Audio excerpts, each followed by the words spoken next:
In this lesson, we're going to begin to look at microbial metabolism. What we mean by metabolism is basically all of the reactions that occur within a living organism. And so this means that would include reactions that are breaking things down, and it's also going to include the other side of it where we're actually building more complex molecules. So why do cells perform specific chemical reactions? Well, they do have different reasons for it. First of all cells are going to require nutrients for building purposes. So if they require nutrients for building purposes, they're going to have to harvest or collect those nutrients, and they would collect those nutrients from other molecules, and that would involve chemical reactions. And then the other main reason is that all cells require energy for building. So at the same time they're collecting nutrients for building, they're also going to need to collect energy, and the collecting of that energy is also going to involve chemical reactions. So we will have lots of chemical reactions that are taking place inside of cells and inside of microbes pretty much on an everyday, every moment basis. Our reactions that we do have, they're going to fall into two categories. We have what are called catabolic reactions, and then we also have the anabolic side. Catabolic are going to be reactions that break molecules down, so they're breaking molecules into smaller itty-bitty pieces. And the reason why they're going to break down molecules into smaller pieces is really because when they do that, there will be energy that is released during that process. Those types of reactions, because they release energy, we do call them exergonic processes or exergonic reactions. The anabolic reactions are really going to be just the opposite of this, because the anabolic reactions are going to be building complex molecules. So they will be taking smaller pieces, assembling them together so that they get something more complex. And that building process is going to require energy. So if you notice here, we have one reaction that is releasing energy or yielding energy, and we have another type of reaction that requires it. So one is going to basically provide for the energy needs of the second one. Now, if we look at this picture here, we can see both sides of this. We have the side that talks about catabolism, and in that case, notice that we are going to take energy storage molecules, and that would be all types of food molecules. So we're talking about carbohydrates and various types of lipids or fat molecules here, and those are going to be carefully broken down. And when they're carefully broken down or broken open, the energy is going to come out of those. And what the cell is going to do at that point in time is it's going to take that energy and use it to make ATP. So notice down here, we are making ATP or producing ATP, and ATP is really the energy currency of the cell. So if we produce some ATP, then we will now have the ATP that we need to run those anabolic reactions, which is the other side of this. So if you look at the anabolic reactions, we can see that the ATP is going in, it is being used in that process, and that's because we are going to be building more complex molecules such as different cellular structures. We might be building membranes, we might be just performing certain reactions like cell division, producing new cells, you name it, the cell is going to need to produce a variety of proteins and molecules to accomplish that particular activity that it's performing. Now, many of the reactions that we have inside of the cell are going to involve a transfer of electrons. And the electrons carry energy, and that's really why we're going to be focusing on the electrons in these reactions. Reactions that do transfer electrons are called redox reactions because they do involve both a reduction part and then they also have an oxidation part.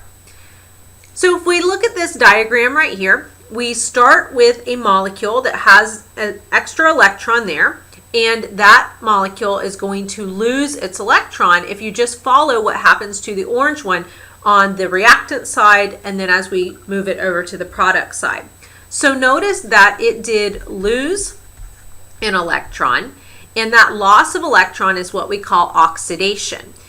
That electron didn't just go away. It actually got transferred or moved to the blue molecule. Notice that the blue molecule on the reactant side does not have the electron, but when we take it and we move it to the product side, now it does have the electron. So that molecule, the blue one, actually gained an electron. When we gain an electron, we call that reduction. So oxidation is losing the electron, reduction is gaining the electron, and notice they're really happening hand in hand with each other. One is losing because somebody else is getting. And so we do call it a redox reaction because you do have those two parts of it kind of constantly occurring side by side. Now, inside of our cells, we are going to have special molecules that we call electron carriers. And their job is to carry electrons from one molecule to another or one cellular location to another. And we'll have three main electron carriers that we do look at as we go through cellular respiration and then also photosynthesis. So these, as they're listed here, these are the simplified names of the electron carriers that we will be dealing with. And all three of these happen to have empty space to hold on to an electron. So when they do gain and hold on to that electron, when they get reduced, we'll see that their name actually changes temporarily. So NAD plus will grab an electron and turn into NADH. That will be the name of it. It'll actually grab two electrons and turn into NADH. And so it does turn into that, and then NADH is going to take that electron and transfer it to another location. And when it does, it turns right back into NAD+. FAD is going to grab electrons and turn into a molecule that we call FADH2. And then it takes those and again transfers them to another location, and we'll see that it changes right back to then the form that does not have the electron, which would be the oxidized form.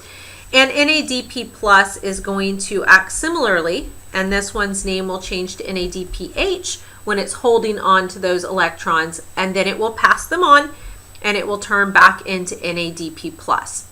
So with all of those, they are really temporarily gaining an electron and then they're giving it back up. And then they will go and they will temporarily get them and then they will give them back up.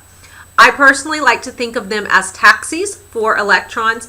They collect them, deliver them, go back and get more, collect, deliver, and that's basically the cycle that they're going to be constantly performing. If we look at ATP a little bit more, ATP is used to temporarily store energy that is needed for anabolic reactions. The anabolic reactions were the ones that actually required energy. I like to think of ATP as the energy currency of the cell, or in other words, this is how the cell is going to pay for the reactions that require some energy or require some money, if you will. ATP comes in a couple different forms. Some forms are more energetic than others, or they are worth more than others. And if we think of ATP as a battery, ADP is a form of ATP that is not as charged up, so it's not worth as much. And then when the cell has extra energy, it can pack that into the ADP battery and charge it fully. And when we charge it fully, we turn the name into ATP, because the TP stands for triphosphate. There'll actually be 3 phosphate groups in a row on that molecule. So ADP, again, is partially charged. ATP is fully charged. That's what we're really going to be using to run our reactions. And when we do use it for our reactions, we will be draining the energy out, and then later we'll need to charge it back up. And then we'll drain the energy out and we'll charge it back up. So when we drain the energy will be when we're using it for the anabolic reactions. When we charge it up, that's what we would do when we run the catabolic reactions. So again, anabolic and catabolic, it's really hand in hand, those two constantly happening inside of our cells. Here's just a summary of that. So if we start here at the top with the purple square that we see, we will have simple molecules such as glucose, amino acids, some fatty acids here, and then we will run anabolic reactions that will take those simple molecules, relatively simple molecules, and build them into much larger structures and larger molecules. And if we're going to take something small and we're going to build, then it does require energy. So notice here that the ATP is going in. So ATP is being used in this case to power or pay for the anabolic reactions. When we do that, the ATP turns into ADP and phosphate, and that's that drained battery that we have down there. So here we have a drained battery, and if we need to charge that battery back up, we have to have energy to do that.